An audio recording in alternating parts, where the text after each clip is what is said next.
Okay, I forgot to introduce our help. So today there are going to be two helps for this workshop. One is Lee Fan and another one is Jimmy. So there are stars besides their name. So they're going to help me to monitor the chat window and answer the questions if needed.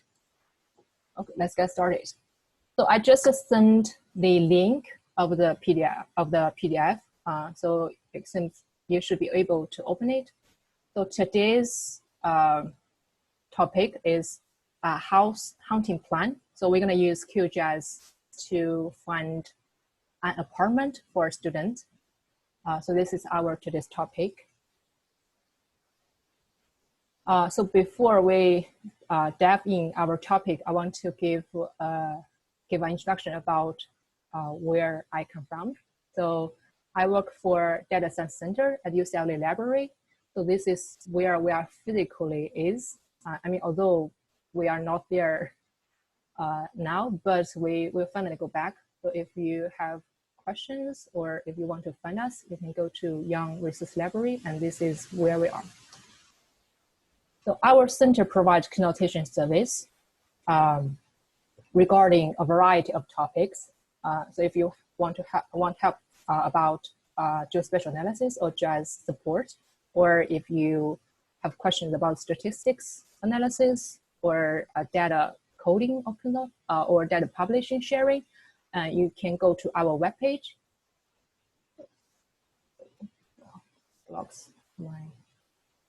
So there's a link here. You can click and check our website. And if you have questions or want to meet with us, you can make a consultation with us. Okay. Oh, thank you, Lee. Okay, let's dive in today's topic and the basic concepts we would like to introduce for today's workshop. So what is geospatial data? So the geospatial data are data that has a geographic component to it. So the geographic component can be as well coordinates, it can be an address, can be a city, or it can be a zip code. For example, currently I'm in Cincinnati. So Cincinnati is a geographic component that with it. And there are basically two types of geospatial data. The first one is vector data. So it is represented by points, lines, and polygons. So this is how these are stored in the machine, in the computer. So the points is recorded as, are stored as X, Y coordinates and lines. So for example, this line, it records, it stores a nodes of this line, and for polygons, it stores the lines of this polygon. And if we look at a map, we can identify what data is vector data and which are not. So for example, this map gives the fire station. So these are points data, so you can know this is vector data. So the vector data have different file types. The ship file is a file type that's used in QGIS. So this Esri is the company name. So QGIS is the product of Esri company.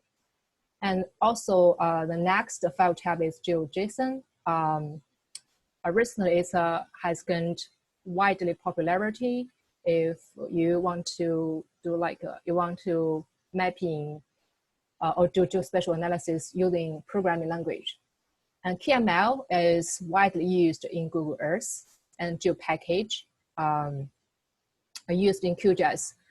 But QGIS can process all these types of files, not only the GeoPackage. So these are very common file types for vector data. So what is raster data? So raster data has columns and rows, and it contains multiple cell grids or grid cell. So each grid or each cell is a unit, the smallest unit for raster data. So the size of each grid is a revolution of the raster data. For example, if the grid is corresponds to 3 kilometers by 3 kilometers on the ground, so the revolution is going to be 3 by 3 kilometers. So this is a revolution of the raster data. So example is the satellite image. So all these satellite images are raster data. So if you zoom in enough, you can see the grid or the pixel. So the common file type for the raster data is GeoTIFF or JPEG. So the next, I want to talk about the geodetic datum. So this is the basic concept when you want to deal with geospatial data. So the geoid is the shape of the Earth.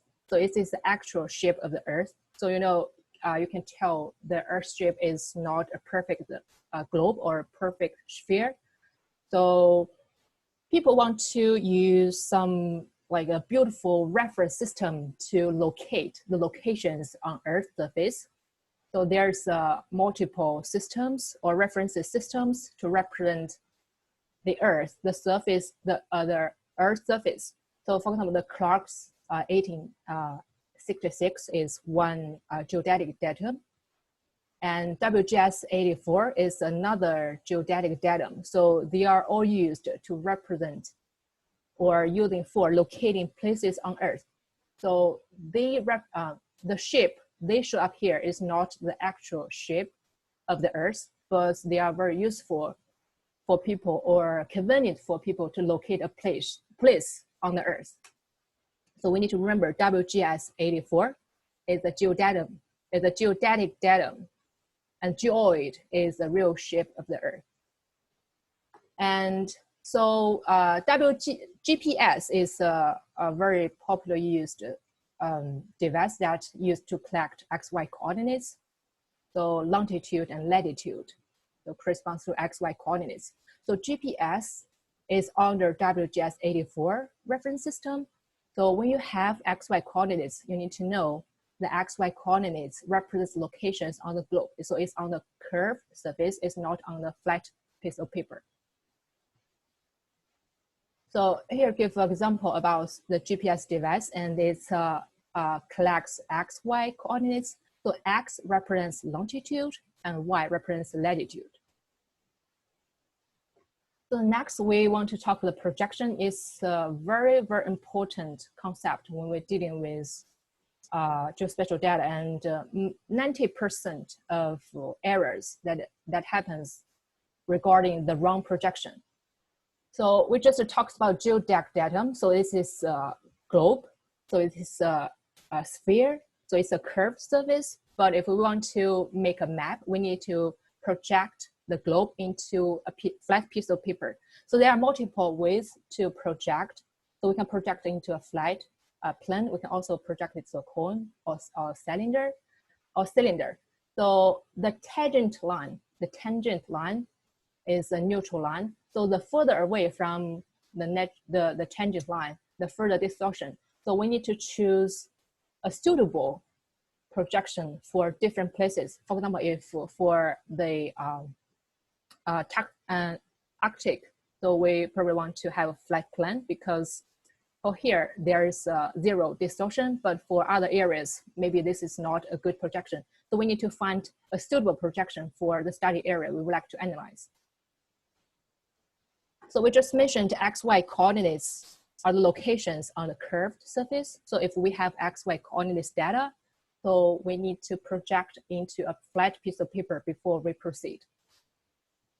So for Los Angeles, this is going to be the study area we use for our workshop. So the suitable or most often used projection for LA County is under NAD 1883 is a geodetic datum. So it's similar as WGS 84. So both of them are geodetic datum, but they are under different reference system, or the formulas are different. So this is about geodetic datum, and this is how we project the curved surface onto a flat piece of paper. So this is going to be the projection, or the name of the projection we use for our study area. So next we're going to move on the hand-on workshop. So there's a scenario: a student wants to find an apartment. That apartment meets 3 criteria. So the first one is within 20 minutes from UCLA by public transit. And also the apartment rent is less than 13,000. And also it has at least 2 grocery stores within 4 meters buffer around the apartment. So the data we have today is one CSV file. So it's about apartments. So the apartments are selected or web script from a website that's called apartments.com. So when I web script these apartments, I already selected rows that are within 20 minutes from UCLA by public transit. So the data here already meet our first criteria. So we don't need to worry about our first criteria. So the second data we have is grocery stores, is in shapefile. So it's a vector data. And the third data we have is LA neighborhood boundaries, is also in shapefile. So it's also a vector data. So today we will analyze vector data. We don't do analysis with raster data. And this is the GitHub page for about the material for today's workshop. So we just posted into the chat window. I think you should have access to it now. So as I just mentioned, sure. Hey, I just wanted to pause to maybe see if anybody had any questions about the material. Oh, yes. So anyone have questions? You can type it in the chat or... Yes, yes. If you have questions, you can type in the chat.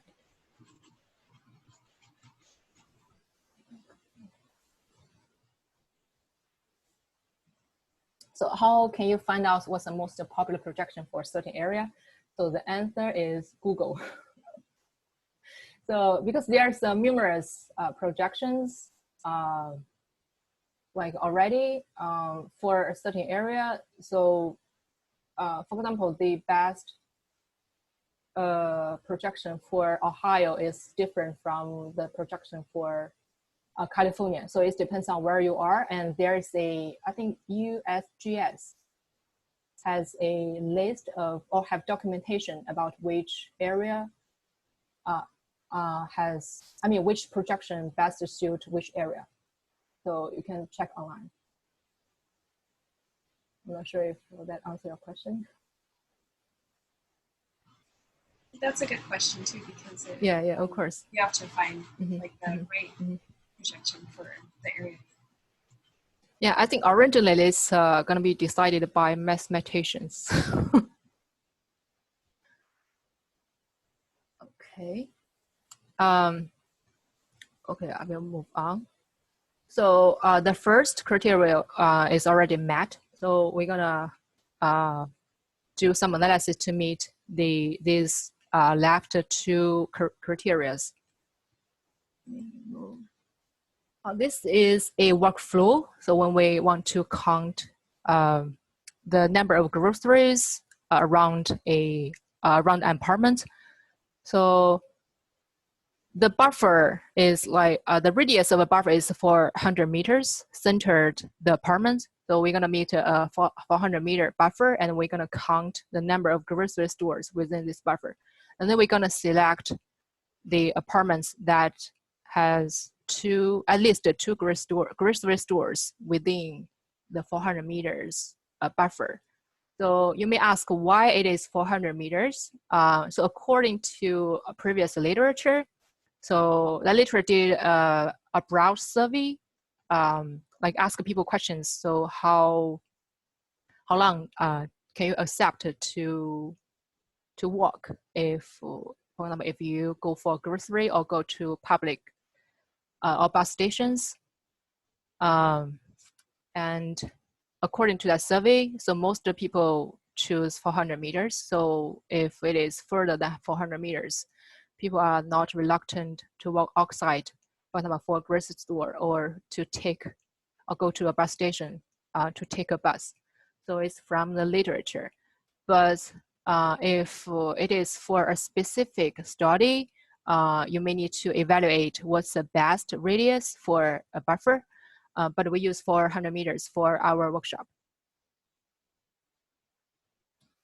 Okay, now I'm gonna ask you to download the data and review do something in QGIS. Let me send on to the chat room again. So this is a website I shared, you see in the shared window. So there are two data sets. The one's grocery store, neighborhood boundary, and the permanent locations. And these are resources for this data. If you are interested, you can check it later. So let me find my data. So these three data are here. Let me create a new folder.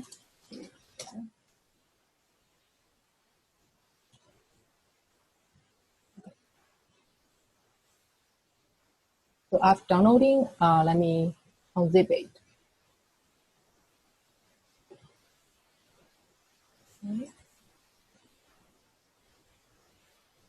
Okay. Can everyone see Jiwon's screen? Is it big enough? Yeah, give us check marks. Yeah, if you can see my screen, or if you downloaded the data and also unzipped it, can you give us a green check mark?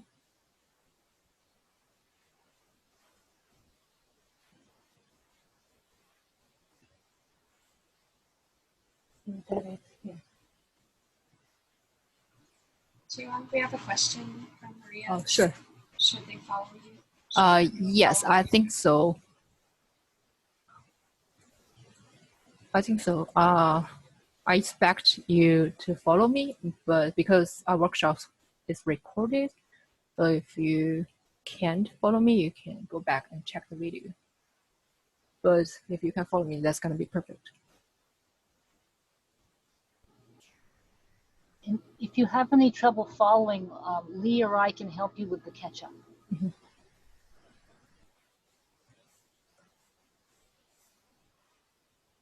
So we downloaded the data and unzipped it. So let's open QGIS. It may take a while.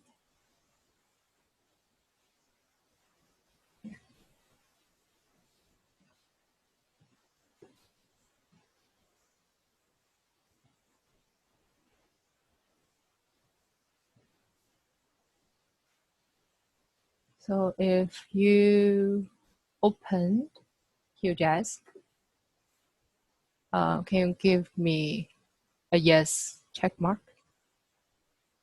I want to make sure everyone opens QGIS and have the same layout as me. Okay. I know if you first open QGIS, it might take a while.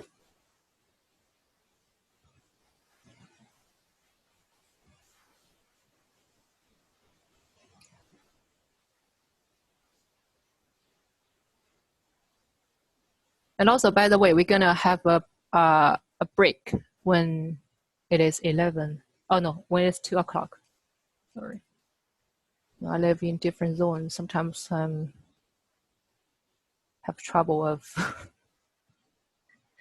seeing the time.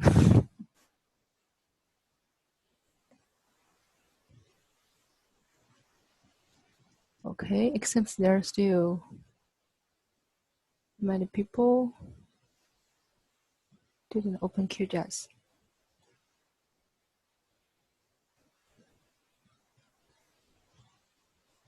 Oh.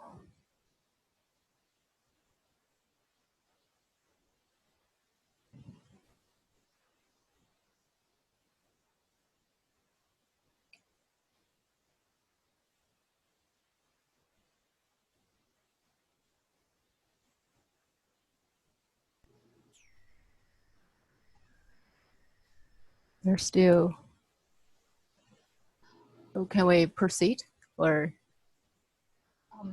If any of the people who haven't checked yet, yes, yet. Mm-hmm. If you, just get message Lee or I, and we can help you catch up. Mm-hmm.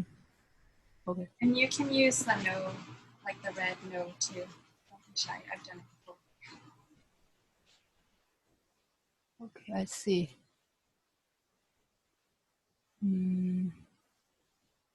Some of them don't have enough bandwidth to download and follow at the same time. So maybe if you, well, it just yeah. take more time to download them. How do you open Toolbox? Okay. So once you open QGIS, go to the menu and check the Toolbox, and you can open Toolbox. So I'm sorry for those who couldn't download and install QGIS. I will share it with you the recorded videos, and you can follow it after. Yes. So I think we could also make appointments with either Lee or I or Juwan after the class, and we can go over any of this with you. Yeah, of course, you can make an appointment with us and we can meet one by one. So when you open QGIS, you should see similar layout as you see in the shared window. This is the browser, this is the menu bar, and this is the toolbar. So there are multiple tools. I assume I have more tools than you have because I installed more plugins than you. But if you can have toolbars, it's going to be okay. No worries about that. So this is the layers panel. So once we add shape files into QGIS, it's going to show up here. So this is the canvas. The canvas is going to be the area you added the data and the processing toolbox. So we're going to use some tools in the toolbox. So for those who couldn't open, or for those who don't see the toolbox in the layout, you can go to processing and click toolbox, and it should show up here. And also try, yeah, you can put the toolbox on the left. Let me see. Yes, you can put on the bottom. So can move it to the place you would like to put it. Okay, and also this down the bottom is a status bar.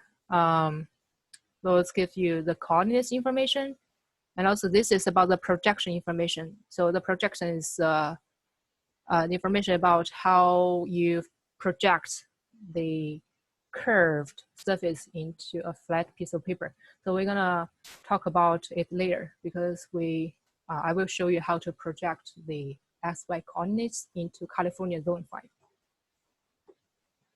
So next we add the data into QGIS. So there are multiple ways to add data. So you see there's a browser here. So you can navigate to the folder where you put the data and open it over there. Another way or more common way is to go to layer on the menu bar and add layer and add vector layer because we have two vector layers, the group store and LA neighbor boundaries. So go to layer in the menu bar and add layer and add vector layer. And the window pops up here. So keep all this as default and click the dot button here and click it. Navigate to the data folder where I have where I put my data. Let's first add grocery store and choose ship. It's a short name for shape file. So you can tell for the shape file, it's not only have the shape, there's one file, but it contains multiple other files. So all these files together constitutes a shape file. So it has the projection information. For example, this is a shape file, or which area it is. And it has the DBF, it's a data database file. So it gives you attributes of associated with this shape file. So let's add shape and click add. So you can see the groups are stored in LA County should show up in the canvas. So next, I'm gonna ask you to add neighborhood boundary into the canvas. So you can select these files. Have you unzipped it? Yes.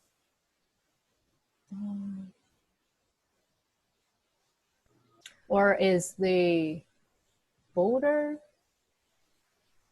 only like a readable folder? You can edit it. Is there some rights issue about the folder? Yes, let me show you again. So navigate to the folder. So there are 3 data sets here. So let's open grocery store first and go to the folder and click this file and with .shp and click open and then click add.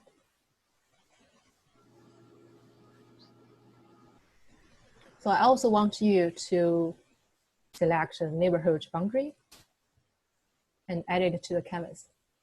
So the same, also need to select the shape file, open and add. Okay. So as you can see, the neighborhood layer covers the points, so we can see the points.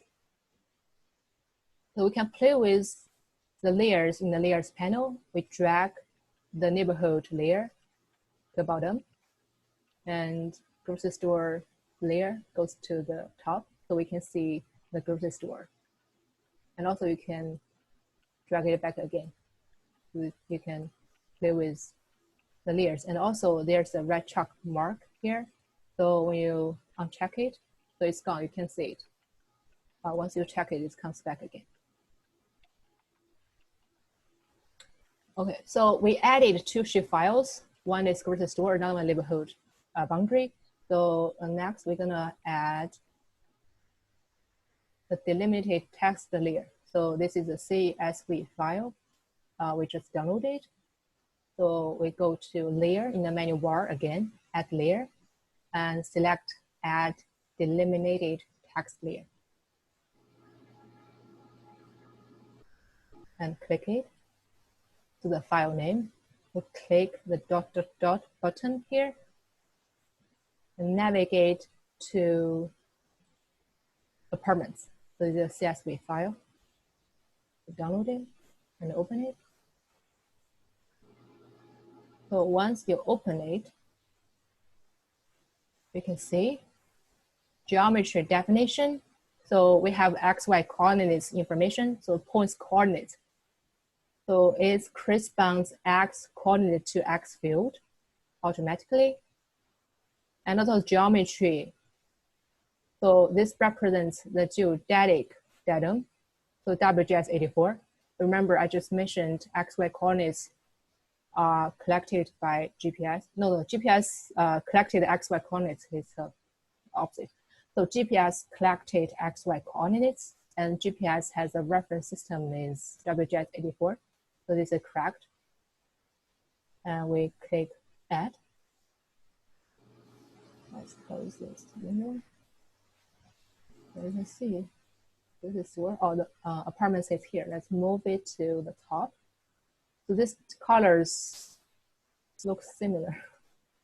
So we uncheck this, so it's gone. So when we check it, it comes back. So this is the apartments. Okay.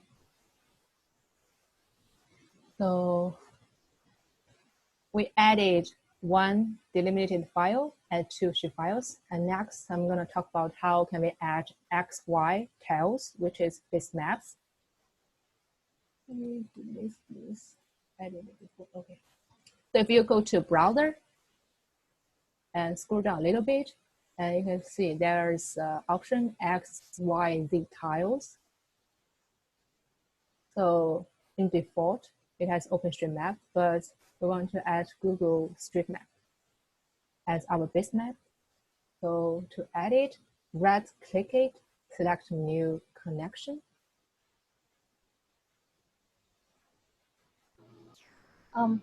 I think some people seem to, could you demonstrate maybe adding files again?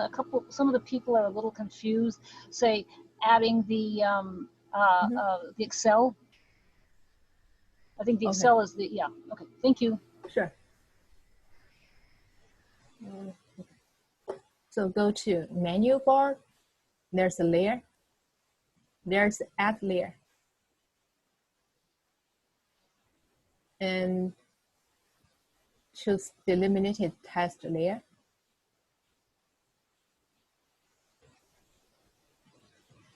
And we click it. And we click this button to navigate to our folder. The apartments. And we click open. So the file format is CSV. So this is the file tab for our data. And X field is X coordinate, and the Y field is Y coordinate. And the geometry CRS is WGS84. So this is the coordinate system that X and Y coordinates are in. So we need to choose WGS84.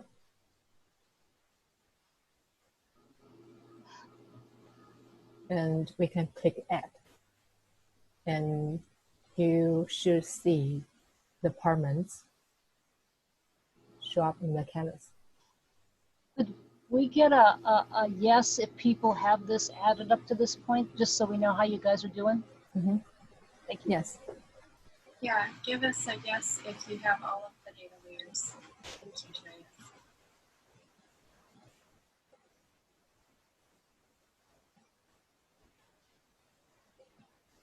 Mm.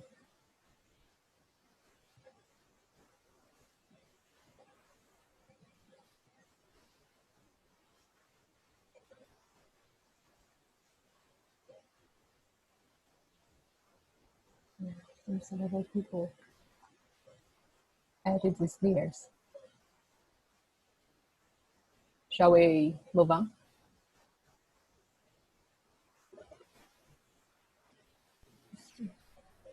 Yes, a couple people said yes in the chat. I think Lily, you're okay because I didn't see a green check by your name there. Mm.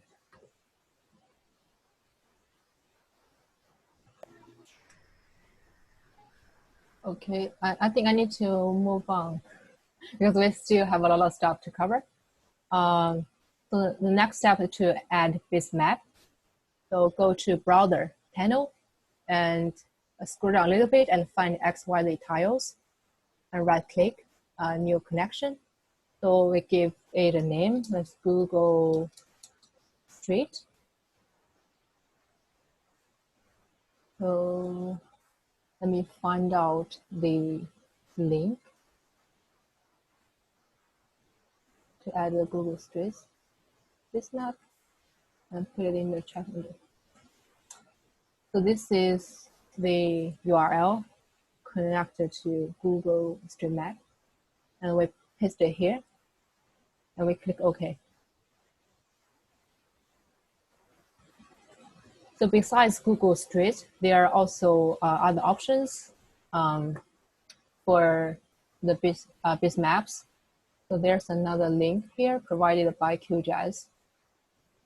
And I'm gonna send the chat window later. So let's focus on Google Street. Although I'm afraid some people may missed it. So put the Google Street URL here and click OK.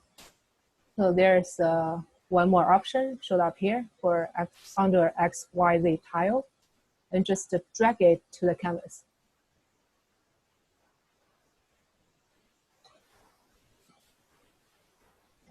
You see the Google Street covers grocery store and neighborhood boundaries, but we want to see these two layers. How should we do?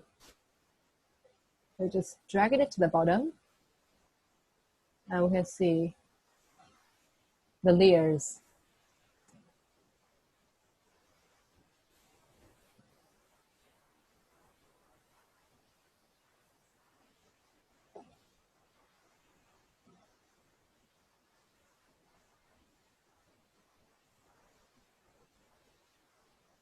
That's a good question. Is a Google Street Map automatically in the same projection as the layer data?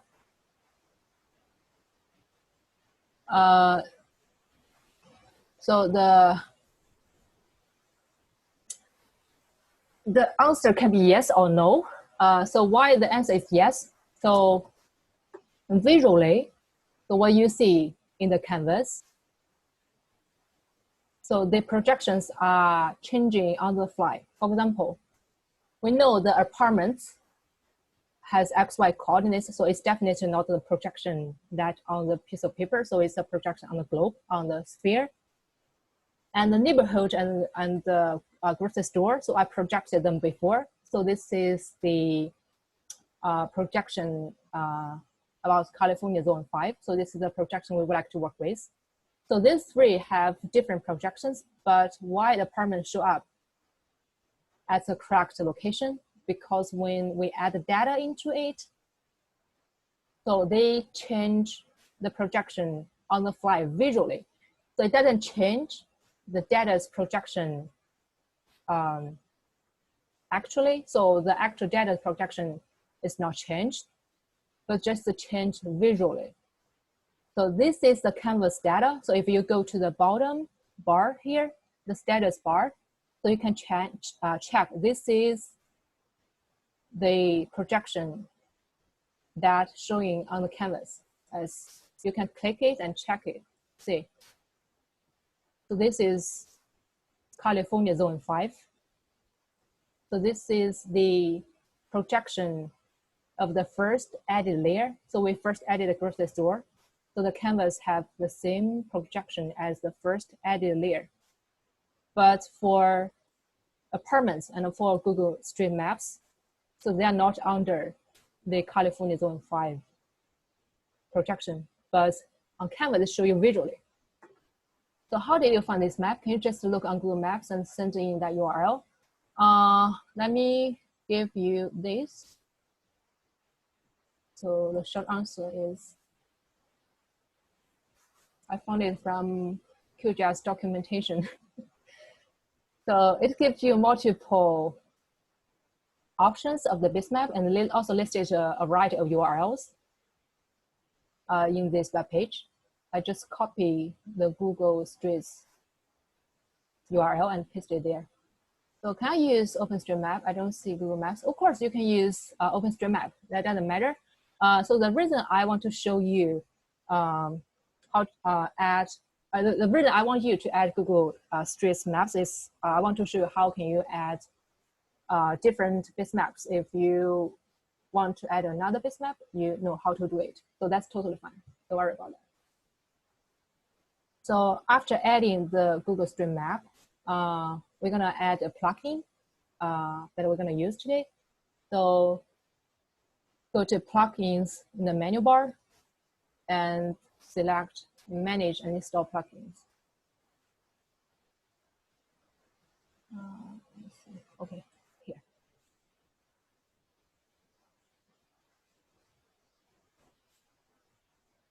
So in the searching bar here, we type in QGIS. Yes, it is here. And we need to install plugin and click install.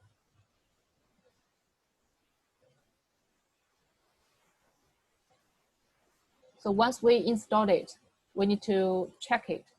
So if we don't check it, we can use it. We need to install it and also check it and close it. So first in the searching bar, type in QGIS. And once we find it, we install it and check it and close. So you can see QGIS shows up in the menu bar here. So till now we added all this data we needed, all tools we're gonna use and also the base map.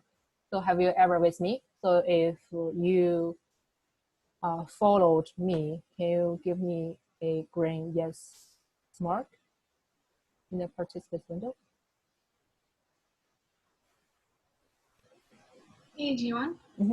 A few folks are not able to add the Google base map, and it's not showing up as a base map in QGIS. Okay, I see. Ideas on why that might be. How about this? We don't use Google Stream Map. It's not a big issue, and we can figure out later. You can just drag OpenStreetMap. So it's same. They are all stream map. They are all base map. It doesn't affect the way how we analyze data. So we can figure it out after this workshop. How about this? You can just drag OpenStreetMap here. We can skip Google Map.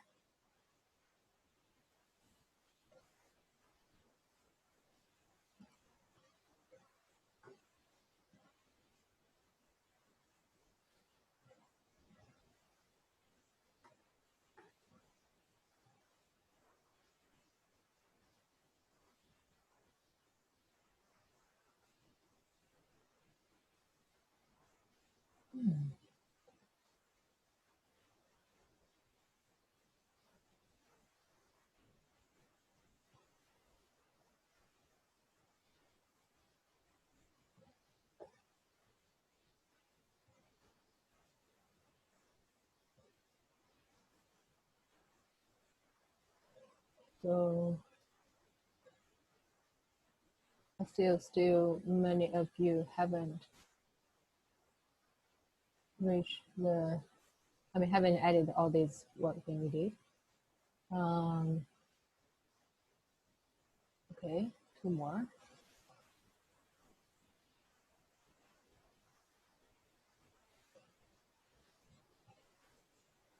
You should last tab one more time. Okay. Go to plugins in the menu bar and manage and install plugins. And click OK.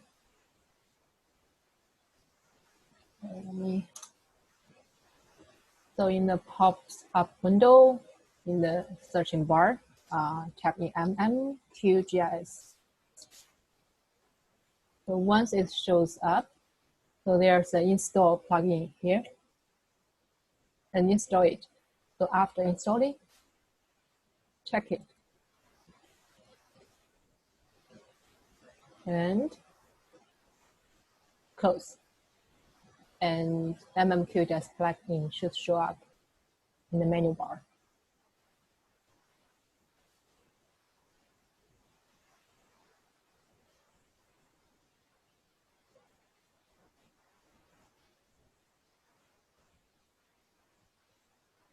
Okay.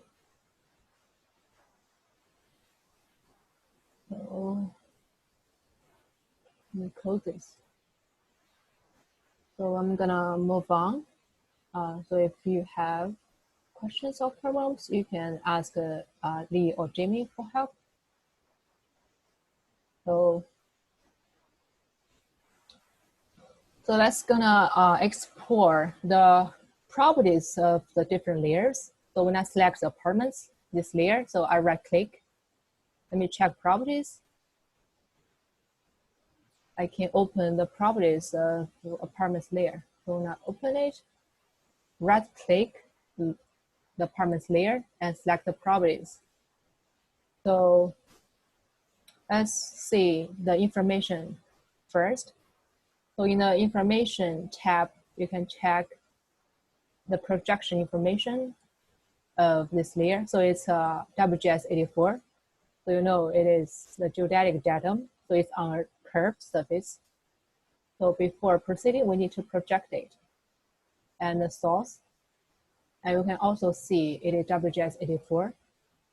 So it's about the property of apartments. And let's close this window. And also, if you right click it and open attribute table, it's also the same apartments layer. So right click it, open attribute table. attribute tables here.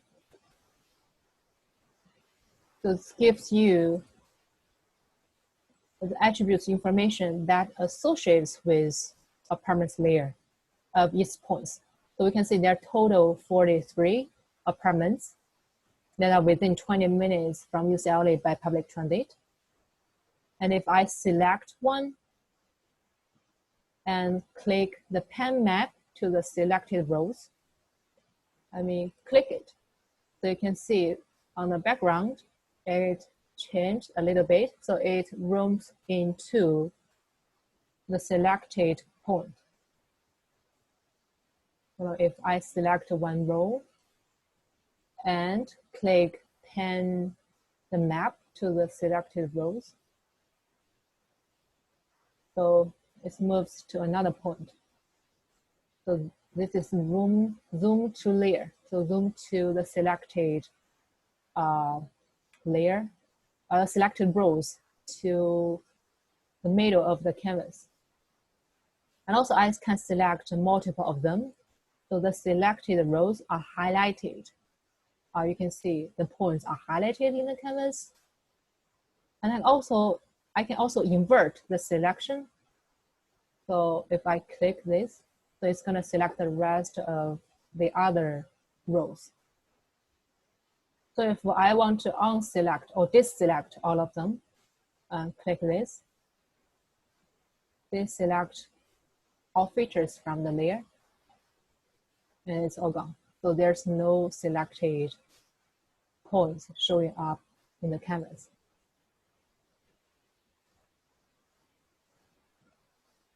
How did you bring up that list of apartments? Okay, so right click the apartment layer and open attribute table.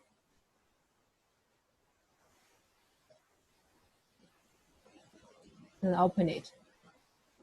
So where on the menu bar can you see the plugin? So this is the menu bar, so project edit. So you can see different options. So there's a plugin here. I'm wondering, do you use Mac? Do you run QGIS on Mac, Catherine?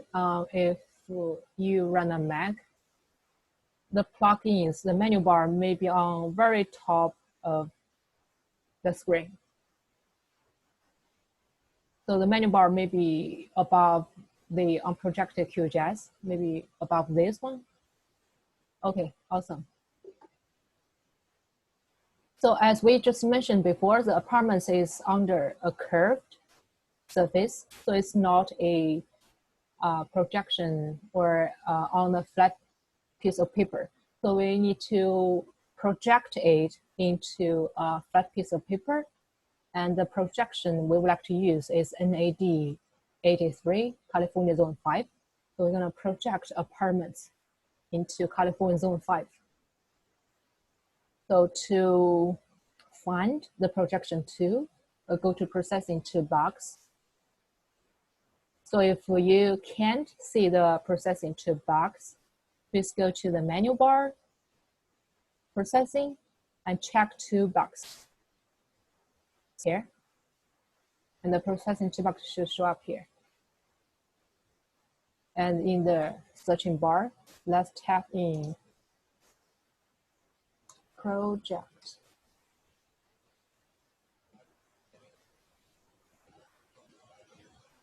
Or maybe here. So in vector general, there's a reproject layer here. So vector general and reproject layer. And click it. A reproject layers window pops up. So the layer we would like to project is apartments. And the target CIS is California Zone 5. So let's tap in California Zone 5. Or zone, or this. Zone space 5. And let's see. think it's this one. So NAD 83, 2011.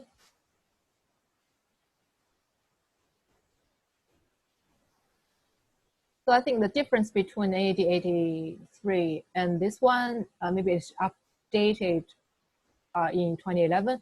I don't know the differences, the exact differences between these two projections, but because these two files are all under this one, so we need to put it consistent. So we're gonna choose this one. So once you find this one, double click it. So when you check the code for the projection, so this is a unique, it's a unique name, it's 6423. It should have the same projection as I show it here. And so the code should be EPSG yes, 6423. Yes, 6423.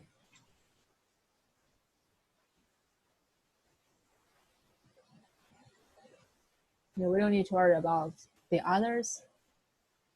Okay. Once we select it, so the input layer is apartments. And the target CRS is California Zone 5. NAD 83, 2011. And we click Run. We can close it. Parameters here. Okay. I'm going to close this window. So there's a new layer shows up in the layers panel. So we can see there's a button or the label. It looks like caterpillar. So this means this is a temporary scratch layer. So if you don't save it to your folder, so once we close the QGIS, the software, so it's gone. It disappears. So not like the grocery store or neighborhood boundary, we have the data saved in our folder. So it's a temporary or scratch layer. So to save it, we need to click the scratch button. So once you click it, it pops up like a save scratch layer. So file name, save it. Like I'm gonna save it as apartment. Give it, yes, let's save it as apartment. And click OK. Okay. So once we save it, you see the caterpillar, this label is gone. And we need to add the saved layer, add vector layer, so as what we did before. And check this. And select apartments. So this is what we just saved. Select the shape file here, and open, and add. Oops. I think we need to give it a name.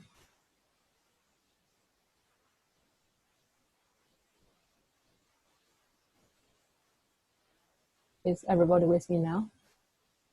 I think it's time for us to have a break. So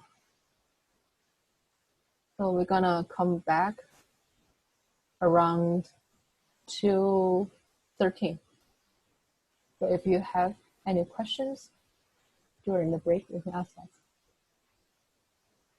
Do you want to say something, Lee? What? I mean, do you want to say something? Oh, no. Okay.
Lily was asking about saving the scratch layer, and okay, I don't see it right now on the screen, but when it wasn't saved on the, correct me if I'm wrong on this, on the far right next to the layer that's a scratch layer, there'll be a little icon. I think it looks like an insect. I think it's supposed to be, say, a computer chip or something. You click on that, and that should ask, then you can save it. That'll indicate you've got an unsaved scratch layer. Oh. Lily was asking what it looked like, and I'm just trying to describe it before you saved it. See.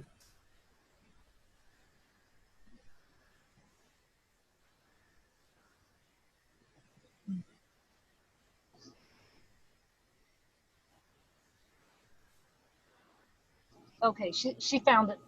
Mm-hmm. The icon is kind of odd because I always think it looks like an insect, but I think it is supposed to be a computer chip to indicate it's in memory, if that makes sense. Yes, and also Catherine asked, how is the reproject layer 2 different than right-clicking on layer and add CRS? Right-click layer and add. Okay, here. Oh, CRS. Oh, set CRS. Okay.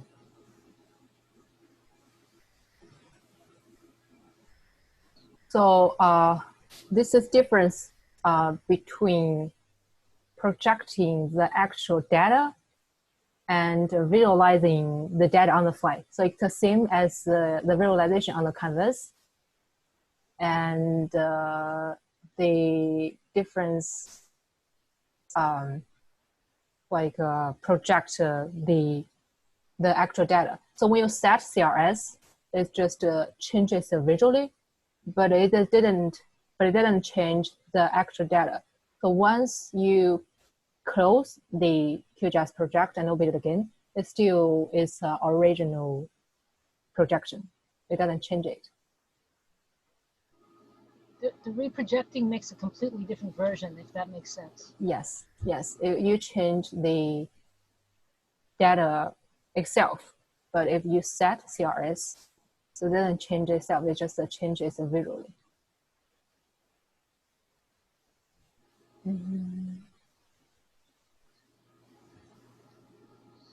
No problem.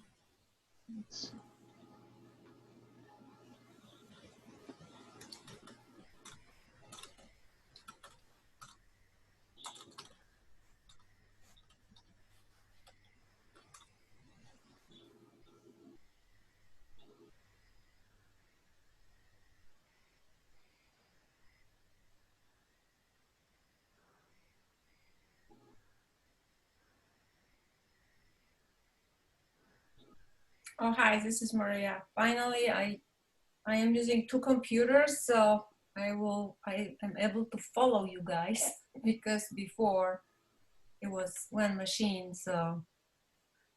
And I still don't know what did I do wrong that I see only maps and behind the maps is the rest of data. So how do I reverse this? You can drop and drag the layers. I hope I'm answering your question correctly.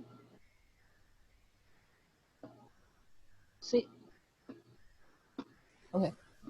For example, drag. You can rank the layers by dragging the layer up and down.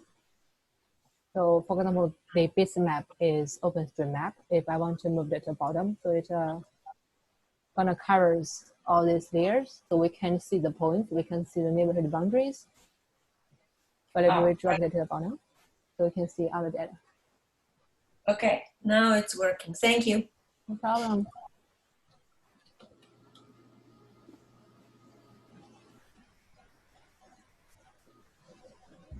I have a question about the apartments, when you select multiple rows, how did you do that? Because when I hold shift, it doesn't select multiple rows. Is there another key to do that?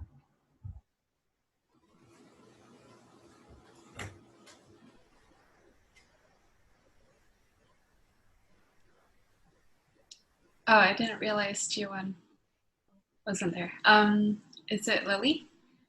I think so. When you when you have the attribute table open, one way that I can select multiple is you can go to the far right, or sorry, the far left most part of the attribute table, like the number, and then you can drag from there. Does that work for you? Yes, thank you so much. Yeah, you're welcome.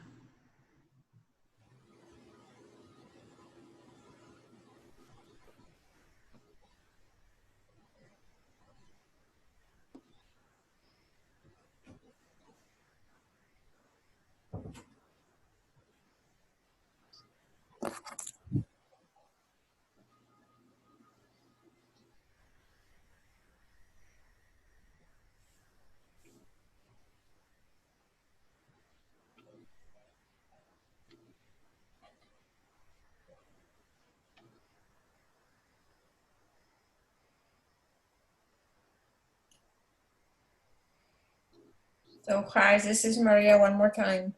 So I missed this reprojected step. Uh-huh. Could you show me where should Sure. I go for this? Sure. Can you see the processing toolbox, or does your processing toolbox show up on the right panel? Yeah. Okay. So in the search bar, go tap in project. And once you hit enter, so go to vector general and go to reproject layer. Okay, hold on, project. Mm-hmm.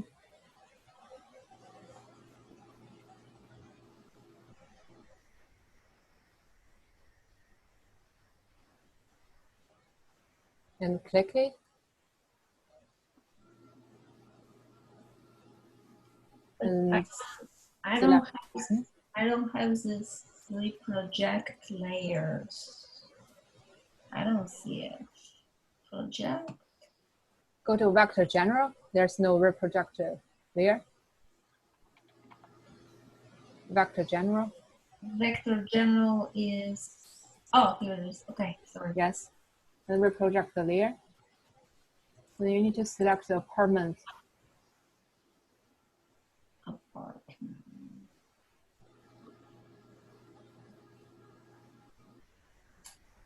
Well, I only have grocery stores and neighborhood. So You haven't added apartments? I see apartments, but it's not showing in reprojected layer. So I missed something. Okay. So you can see the apartments layer in the layer panel, but you couldn't find it here. Right. Okay, that's weird. So,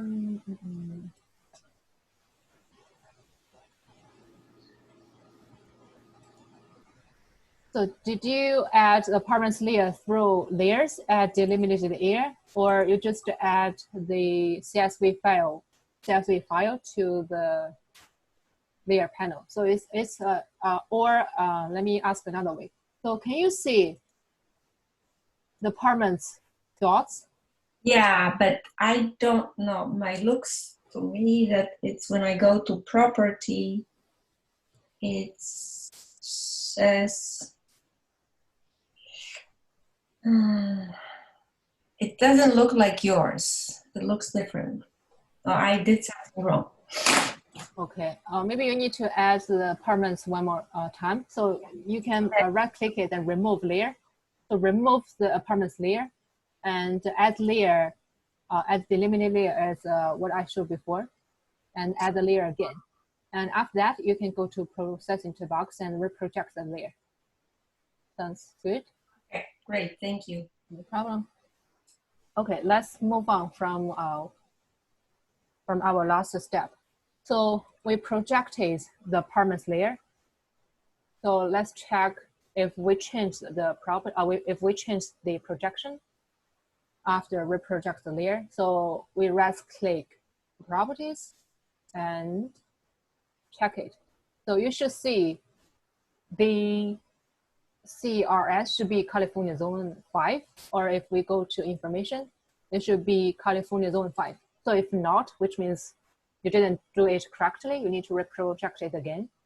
So this is a very crucial step for analysis, not only for this analysis, but for all the analysis you may need to do in the future regarding the geospatial data. So projection is a very basic and a very crucial step. So if you can't project into a suitable projection, so it's going to affect the measurements. For example, the distance, for example, the shape of the static area. So projection is extremely important. So we want to make sure everyone have the California Zone 5 projected. So if you have projected apartments from WGS 84 to California Zone 5, so can you give me a green check mark?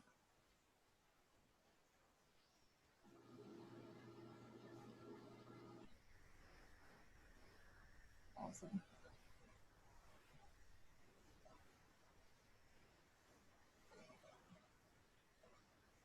Okay, awesome. Okay.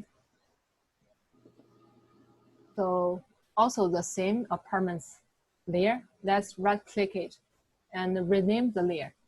So we want to differentiate it from the original apartments layer. Right click, rename layer. And let's add projected update. So we can differentiate it between the apartments, the original apartments layer and also the projected layer. So we want to remove these two layers. Let's click apartments and press shift and also reprojected. So apartments and shift, click reprojected and right click. Let's remove layers. We need to remove this two layer. So this is the original apartment layer and this is the reprojected layer we generated when we reprojected, and this is the one we would like to have and remove these two layers. Yes.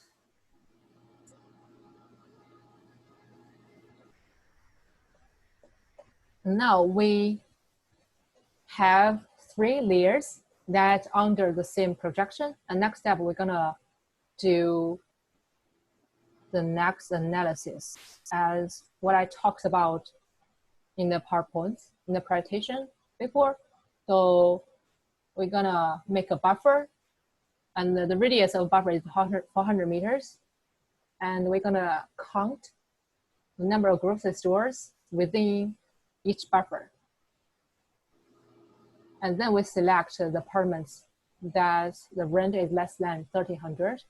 And also it has at least two grocery stores within these 400 meters buffer.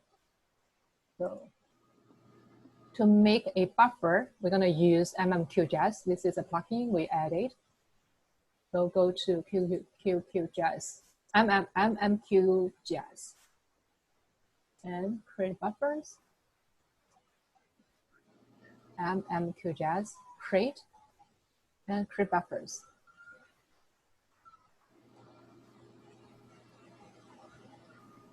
So the points we want to center, to create buffers is the permanent projected. So this is under California Zone 5. So the radius is fixed, because of 400. The unit is meters. And we want to save the output file into our data folder. So we click the drop-down button. I'm gonna save it to downloads. Data.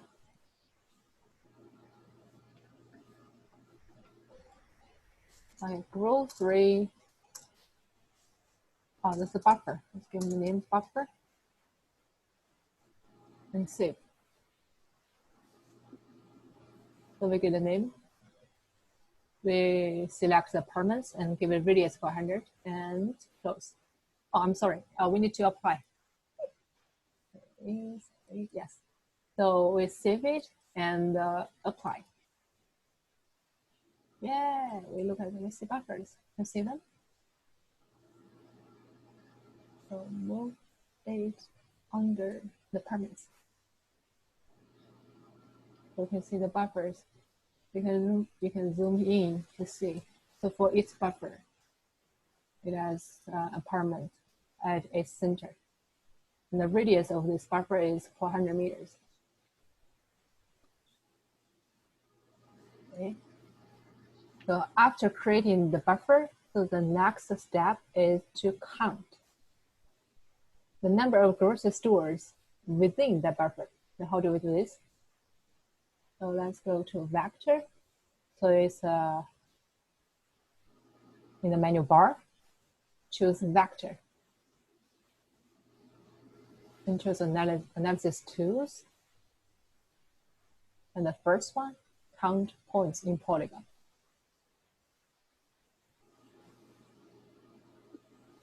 So go to vector in the menu bar, go to analysis tools and count points in the polygon. So click it. So the polygon is buffer.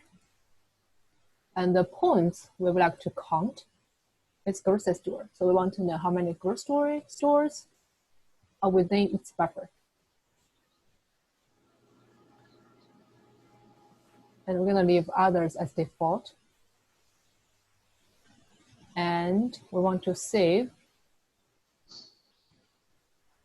the new layer we need to create. Let's click this button and save to file. And go to the data folder. So I'm going to give a name like grocery count. So this is going to have the information about how many grocery stores are within each buffer.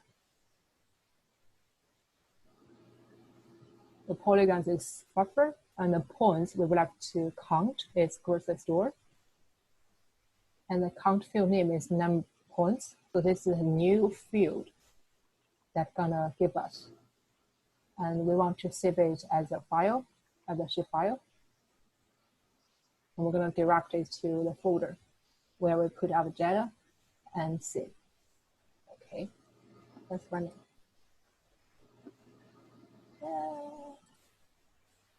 You can see there's another layer, a new layer shows up in the layer panel. This is the buffer count. So let's right click it and open its attribute table. And we see if it has a number of grocery stores within each buffer.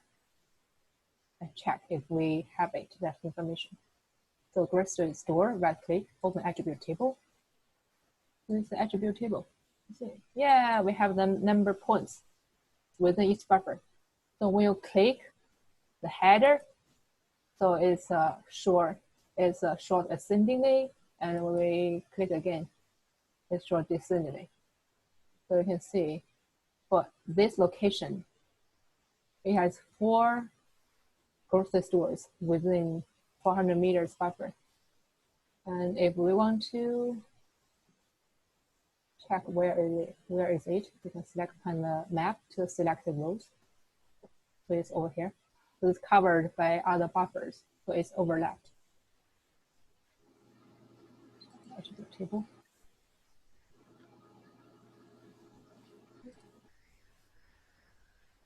Select. So although we have the information, however, it is in the grocery count layer. But we want to join this layer's information to the apartments layer. So we can select by attributes that meets the 2 criteria. One is the rent is less than 1,300, and also it has at least 2 grocery stores within 400 meters. So let's check the apartments attribute table and compare the differences between the apartments there and also the grocery count. So this is a grocery count layer, and this is a apartment projected layer. So the first 4 columns are the same. The only difference is number of points, but we want the apartments also have the number of points information, so we can select by attributes. That means the attributes are the price is less than 1,300, and also the number of points is larger than 2. So how can we join the attribute table here to the apartments projected attribute table? So we're gonna define a shared or a column as an identifier. So if the identifier is unique, so we can join the information from this attribute table to this attribute table correctly. So it seems both y coordinates and the x coordinates are unique because each location has its unique geographic information. So you can choose either x, or either y or x as a common shared column to join this attribute table from grocery count to apartment projected. So let's go to processing to box in the searching bar, tap in join. And also go to vector general and join attributes by fixed value, or by field value. Vector general, and go to join attributes by field value. So once you find it, double click it. So in the processing toolbox, first press join, first tap in join and search, and go to vector general and choose join attributes by field value and double click it. So a window pops up. So the input layer is the layer we want to join to. For example, we want to join the grocery counts attribute table to apartments projected layer. So we're going to choose apartments projected layer here. And the table field, you can choose y coordinates because the y coordinates is unique for both attribute tables. And they can use as, and also they are shared attributes columns. So they can use as a field to join these 2 tables. And the input layer is a layer we want to join to the apartment projected. So this is grocery count. So we want to join grocery count information, the attribute table to apartments. So input layer, we choose grocery count. And also the table field, we should select the shared field. So it's y coordinates.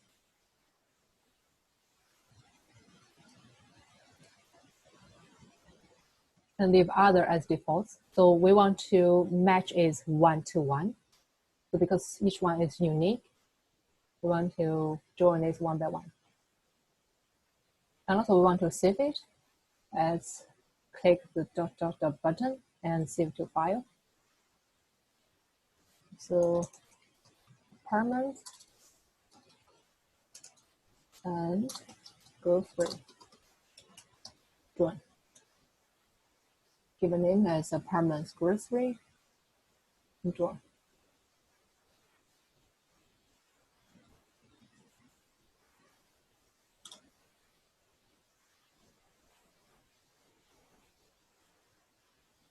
The input layer is apartment projected. The table field is y coordinate, and input 2 is grocery count, and the table field is also y coordinates because they share the y coordinates that column. And also it's also unique, so we can join one-to-one. And we want to save it into our folder, give a name, apartment grocery join, and we click run.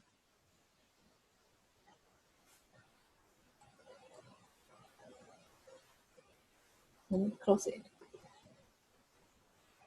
So it also, so a new layer also shows up in the layers panel. So this label shows up again, which means it's a scratch layer.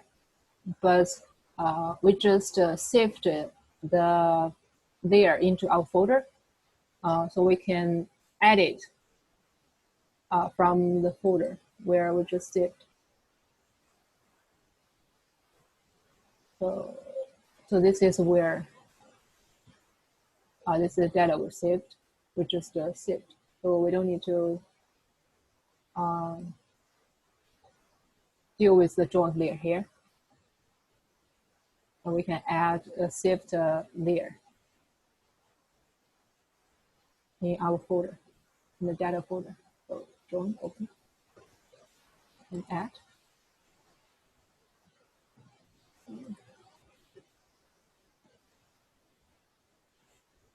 Let's move the count layer below the apartment grocery join. No, nothing shows up. Why?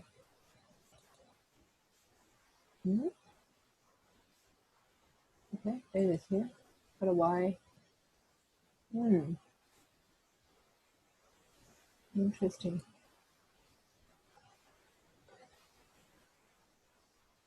I didn't save it successfully. It's weird. How about you guys?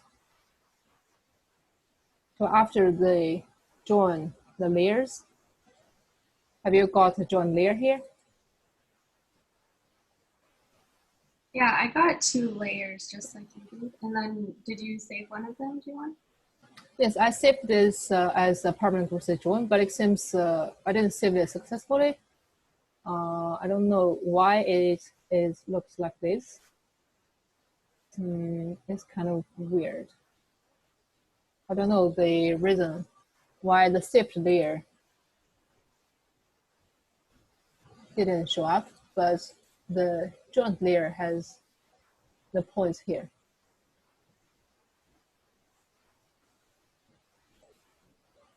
Or I can save it again. Let me remove this. Let me click the button and save it. Okay, save the joints layer into the folder. Let me give it joint 1, so to make a difference between the previous saved folder, saved data, and save. And okay. Okay. Let me add it again.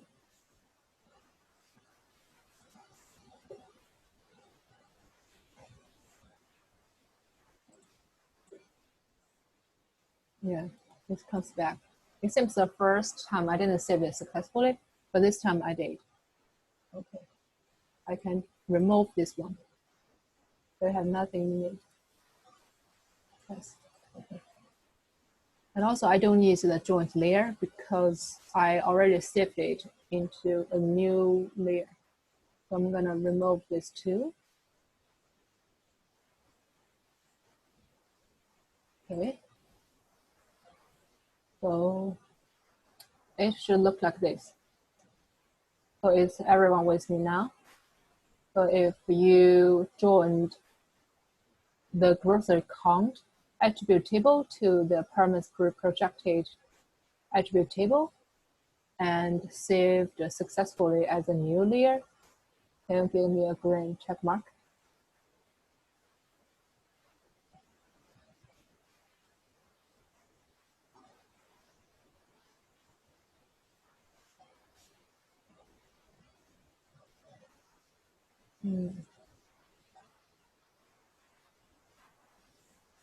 If you have problems of doing this, you can type in your questions in the chat window, or you can just unmute yourself and talk to us direct.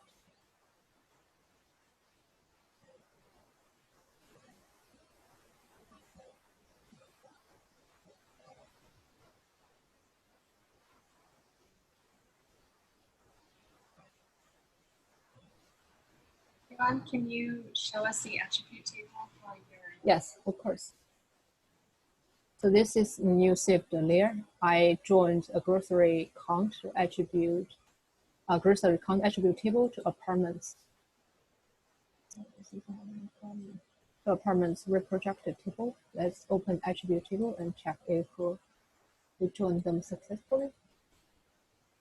So we joined this information from grocery count layer to apartments projected layer. So now we have the number of points information. If the layer has the attribute table like it shows up here, which means you joined successfully. If not, you may need to go through it again.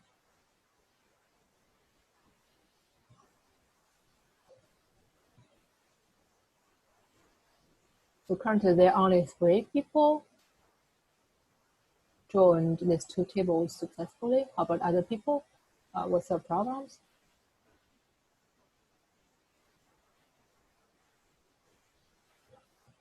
Would it help if G1 repeated those steps?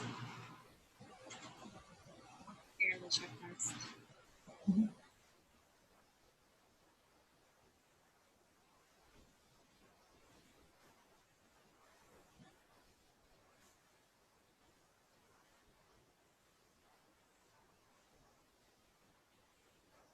So anyone have If your attribute table looks like attribute this. table?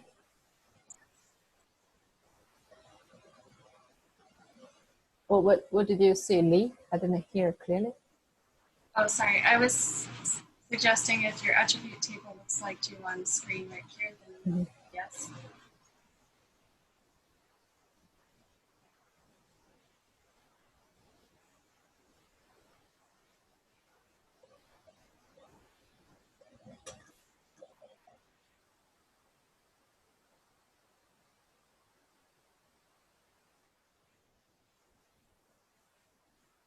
If you have troubles of drawing these tables, you can talk to us directly, or you can send the question in the chat window. So we need to get this attribute table and then select the apartment that meets our criteria. So if you can't join this information to apartments, then we can proceed the next step.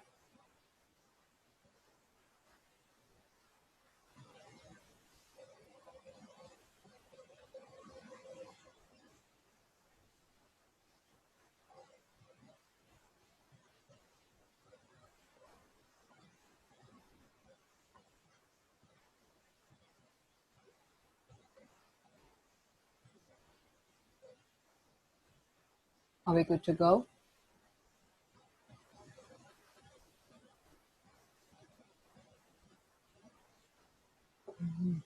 One more. So I'm gonna proceed to the next step. And we have instructions and also videos, and maybe you can check the later. So in the attribute table, we need to select the records or the rows by the attributes, and we're gonna open this. Hung over it and see. Select features using our expression and click it.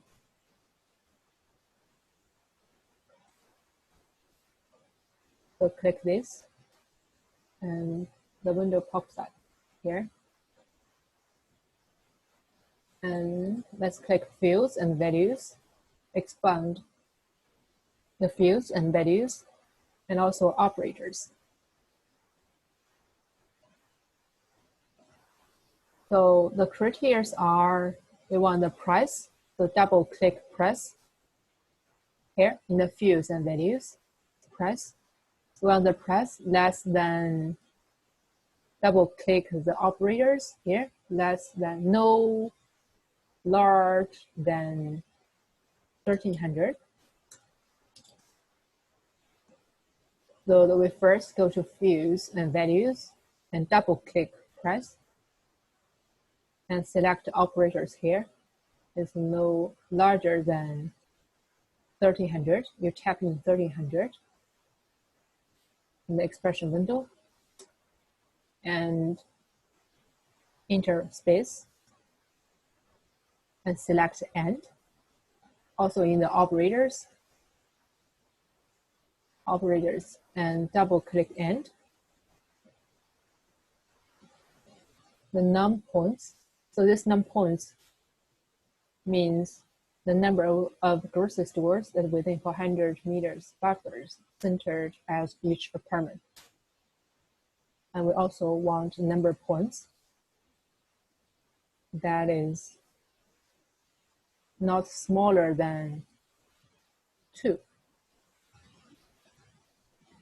So we want the apartments that meets these 2 criteria. So you need to double click press and not larger than 1300 and click end. We want num points is no less than 2. So this is the expression we want to have.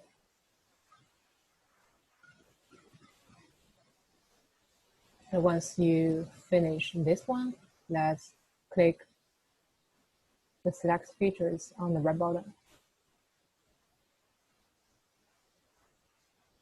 Select features.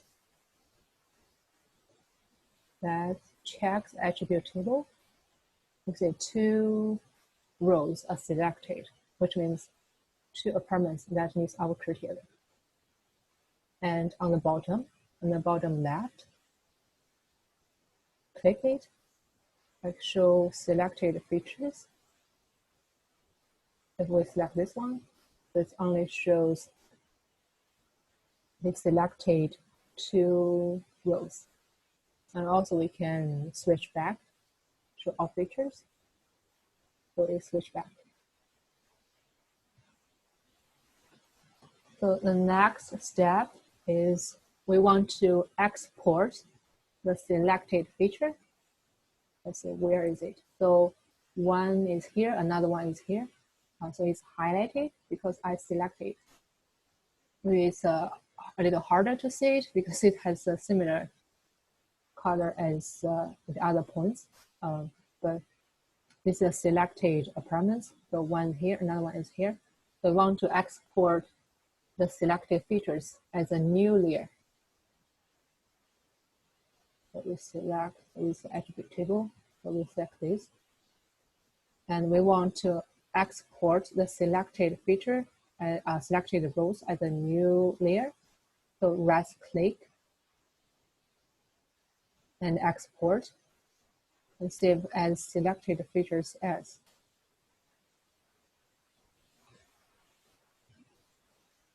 So after selecting the rows, we want to export it as a new layer.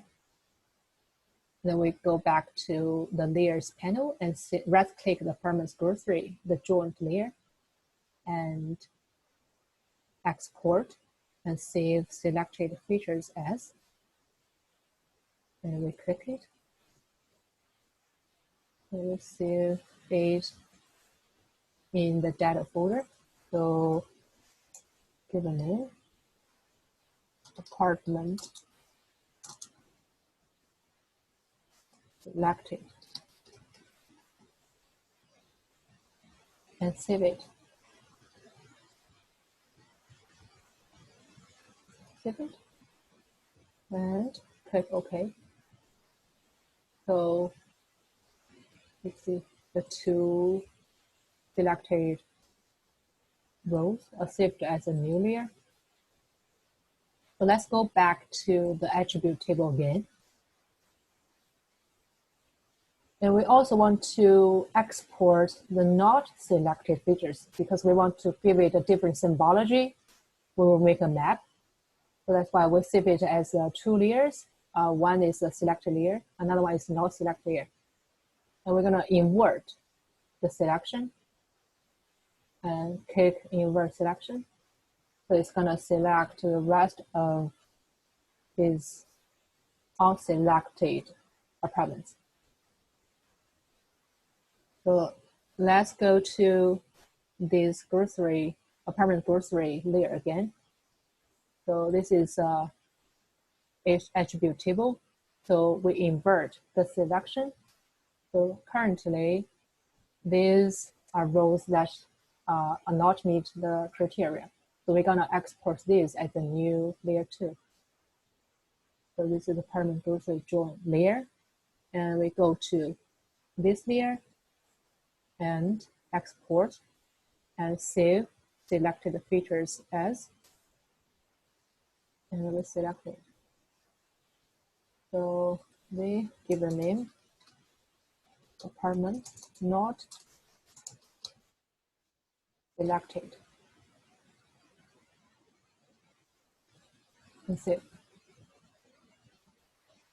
and okay. Okay, so let's uncheck the apartment grocery join and uncheck grocery count and uncheck these three. So we uncheck apartment projected, uncheck grocery count, and uncheck apartment grocery join, and also the buffer.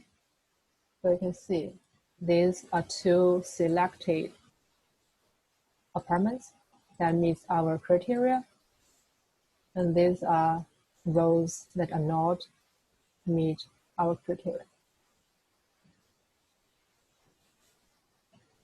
And this is the grocery store, and this is a neighborhood boundary. So is everyone with me now? Do you export the selected apartments as a new layer and also export the not selected apartments as another layer? So if yes, can you give me a green check? Yes, I see one. Yes, 2, 3, awesome.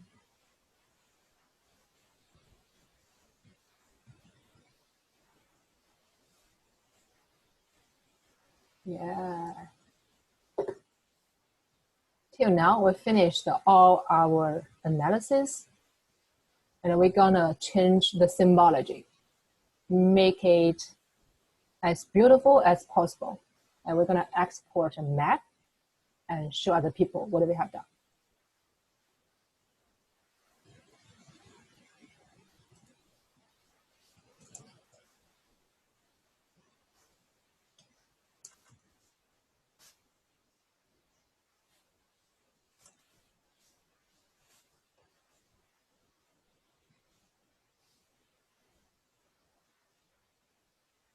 Okay. Because we don't have too much time left, so I'm gonna move on. So let's first change the symbology of neighborhood boundary. So you can double click it. So the property window pops up, double click it, or you right click it and go to properties. So either way, I open the properties window. So let's go to symbology. So it's a single symbol. We choose single symbol. So fill, let's click simple fill. So I want to make it as transparent. So transparent fill, let's check it. Let's see, the simple fill becomes transparent. click this one and go to fill color and check transparent fill. So it's become transparent. And the stroke width, so this is too thin. So we're gonna give it 0.5. So make it wider. And give it a 0.5 or 0.4. If you think 0.5 is too big. And then we apply. It becomes transparent, so you can see the base map.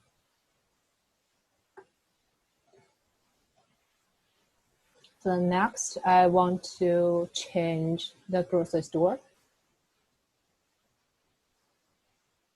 Right click it on properties, and also symbology.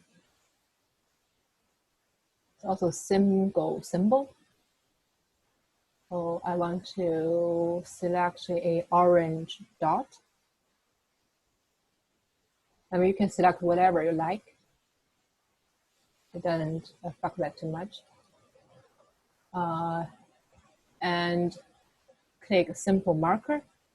So I also want to make it hollow. So why I want to make it hollow? Because some grocery stores overlap with each other. So if we make it as solid, so it's gonna cover, one grocery store may cover another one, so we can tell how many grocery stores we have. So I'm gonna make it as transparent so we can see the overlapped grocery stores. And apply. So you can see grocery stores. So those three overlap with each other. So if we make it hollow, we can tell clearly that there are 3 grocery stores. And click OK. So next, we're going to change the symbology of permanent selected. So also right-click properties. Another symbology, single symbol. For this one, I'm gonna highlight it because it's the apartments we selected. Let's select this. There are 2 simple markers listed here. So we only need 1, so we don't need this 2. Click 1 and there's a minus sign here. I just click the minus, so it's gone. We only have 1 single marker here. So because we want to highlight it, so we don't need to make it hollow. We just keep it and apply. So these are 2 highlighted or selected apartments, and OK. The last one is apartment not selected. We also want to show them in the map and give it a beautiful symbol. So also the same procedures, properties, and we want to give it a green mark. And also I want to make it hollow because there's many apartments that overlap each other. And apply, and OK.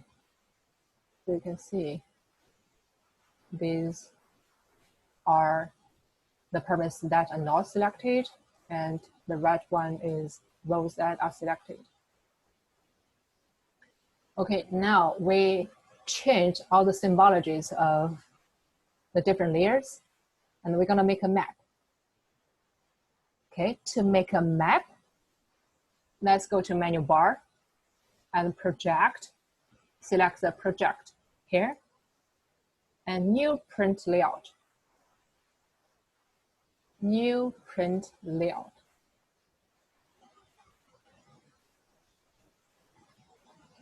And let's click it. I ask you to give it a name. I'm gonna give it house hunting plan. Then you can give it another name, whatever you like. And OK.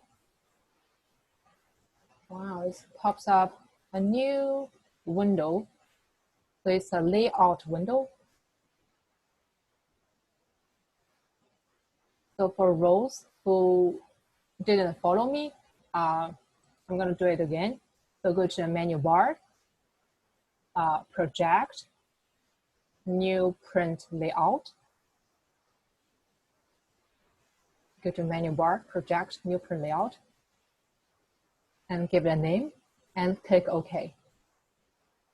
So the layout window shows up. So you see the canvas looks so small. How can I zoom in? So there's a zoom to 100%.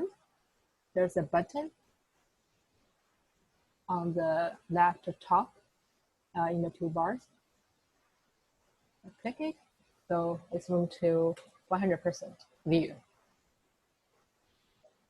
So the layout, the print layout is quite similar to the canvas in the QGIS project. So it also has menu bars. It has properties over here, and it has tools. It has a canvas, and there are also tools on the left panel. So we're gonna make a map in this canvas. So there are several required elements in the map. So the first one is the map itself. So click the Add Map in the left panel. So if you count from the top, it's 1, 2, 3, 4, 5, 6, 7. So it's a 7, 2 on the left panel. So click this one and draw a rectangle in the canvas. So once you draw it, you can see it mirrors the map here. So you add the map you added to the canvas, to the layout here. And if you switch to the arrow, you'll select a move item. So if you count from the top, it's 1, 2, 3, it's a third, 2. If you switch to this button, so you can move the map in the canvas, put it where you would like to put it. So for me, I would like to put it here. And also there's another function. So the fourth button on the left two panel. So if you click it, it's a move item content. So when you select it, so you can move the content within the frame here, within the map here. So I want to put it in the middle so I can see the two selected apartments.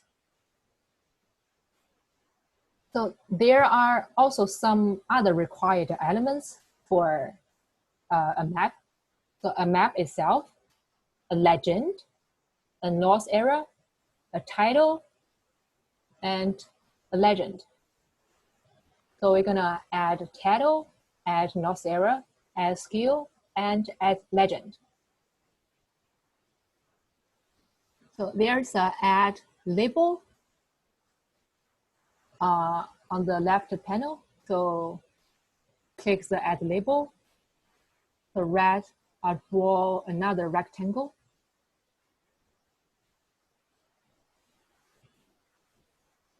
And go to the red panel, switch to item properties.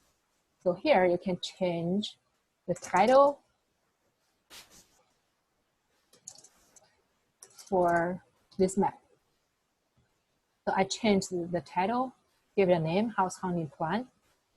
But I also want to put it in the middle, vertically and also horizontally. And also I want to change the font, so you can change it in the appearance. And let's give it 30.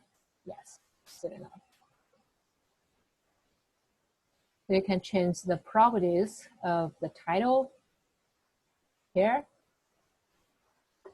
You can put the center in the middle, and also you can change its color. So I keep the default as the black. So if you want to change the color, you can also change the color here. So next we're gonna, okay. Oh, you can also add a frame to it. Okay, let's scroll down. Also, go back to the item property again and then the frame. So I add a frame to the title. Okay, let's add the skill bar. The skill bar, it's easy, it's very simple. So add a skill bar and draw it here. So it gives me the skill bar. They can change the skill bar units. For example, we want to give it kilometers. Kilometers. We want to have change the size of it. We can make it large. We fix the width. The fixed width as 1. Okay. So the skill bar, the north arrow is here. We're gonna draw a north arrow here. So also there are some multiple options provided here. So there are multiple shapes of the north arrow. So you can choose the one you like. So I just noticed we passed 2 hours, but since the video is recorded, we're gonna proceed. So if you have like a trouble of staying in the workshop, you feel free to leave. But I'm gonna to finish this. Okay, we add title, we add map, skill bar, and also north arrow. So last one is the legend. So this is a legend. Add the legend, also draw a rectangle here. So go to item properties. So uncheck this one, resize to fit content. So we can resize it. Otherwise you can't. And also auto update. We don't want this either. Oops. Go back to 100%. Okay. Since on this map, we can see the selected apartments, the unselected apartments, grocery stores, and also neighborhood boundary, and also OpenStreetMap base map. For example, the buffer, the grocery count, they are not showing up in this map, so we don't need this show up in the legend. So how can we delete this? We select the buffer here, and there's a minus sign. So we just click buffer and click minus, so it's gone. And also grocery store, we would like to have apartments projected. We don't have it. Also grocery count, no. We don't have Google Street. I mean, for those who have Google Street, you can keep it. But let me keep OpenStreetMap. Let's delete it. And also what else? The grocery join, so we don't have it either. Okay, so these are the elements that show up in this map. Yes. Yeah, I think we finished our map. And also if you want to add a frame to the map itself, also switch to item properties and check the frame. So you see it gives a frame. If you move it, yes, it has a frame. Yeah, I think finally we finished our map, and the last step is export it and save our project. If you don't save our project, all these symbologies will not be saved. So the data itself is still in the data folder. However, when you open it again, it's gonna be the point like we first added it. So it's gonna lose its symbologies. So if we want to keep the symbology, we need to save the project. So let's go back to the main view, QGIS, let's save project. Also go to in the menu bar project and save as. Okay. Data and give it house counting plan. And this is the file type of the saved QGIS project. And we save it. Yeah, we save the project. And also together with the project, the print layout also saved. So they are saved together. So in the future, if you want, for example, if I close it. So if I close it, so how can I find it? Let's go to layouts. So you can find this is the layout we just created. Okay, come back again. So how can we export the map we made? So there are multiple options. So this one you export it as image, and this is as a SVG. So SVG is the file type that's used in the website. So it's like a PNG. So it's similar. So most of the time the SVG is the image type that's used in web. And this is saved as a PDF. So you can choose whatever ways you want to save it. So I want to save it as a PDF. Yeah, we don't need to worry about this one. Okay, house hunting plan. Save. Yes. Save. Okay, it takes a while. Yeah, go to the folder. Yeah, this is the PDF I saved. Open it. Yeah, this is map we just made. Yeah. How about you guys? Have you followed me? And do you make your map and export it? Awesome. Yeah, I see 2 people made a map and export it.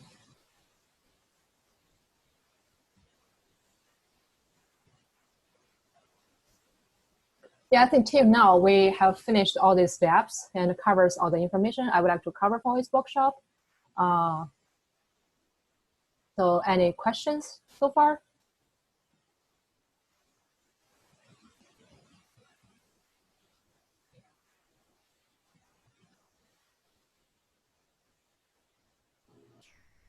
Maybe post the after class survey. Oh yeah, you're right. Awesome. Thank you for reminding me.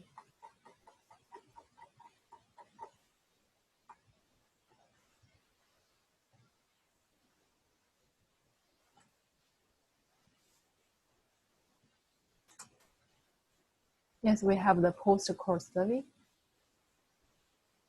Are we going to get recording? So the recording gonna be available after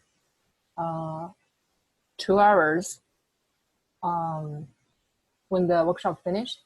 So we're gonna share it once we have it. So it's gonna probably no later than tomorrow, probably. Maybe tomorrow. I mean tomorrow probably be practical.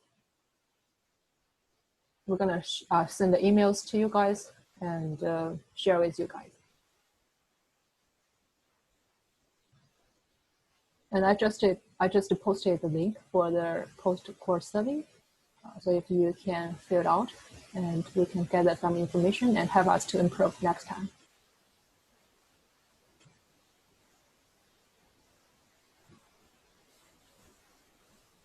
So do you have any questions so far?